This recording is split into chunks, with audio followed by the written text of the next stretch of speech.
মাননীয় সায়ন্তিকা ঘোষ একটা সায়ন্তিকা ব্যানার্জি সায়ন্তিকা ব্যানার্জি একটা প্রয়োজনীয় ঘোষণা করবেন, আপনি একটু শুনুন দয়া করে।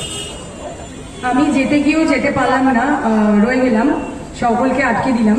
আমার এই প্রোগ্রামটা এত সুন্দর লেগেছে যে আমি ডিসাইড করেছি যে আমি আমার বিইউপি ফান্ড থেকে, মানে আমার তহবিল থেকে, বিধায়ক তহবিল থেকে আমি একটা সুন্দর ফলো করে এই সবকটি নাম, প্রায় 200টি নাম হবে, প্রায় 200টি নাম আমি চেষ্টা করবো। আমি অমরদার সাথে তাই জিজ্ঞাসা করছিলাম যে টেকনিক্যাল বিষয়গুলো কি কি করা যেতে পারে, যাতে অনেকগুলো নাম যেহেতু, এবং সেটা আমরা দরকার পড়লে পৌরসভার ওখানে আমরা এটা যাতে পার্মানেন্টলি আমরা রাখতে পারি এবং আগামী প্রজন্ম আমার মতো, আমিও তো জানি না, তো বরানগরে এবং সব জায়গায় আগামী প্রজন্ম তারাও জানবে।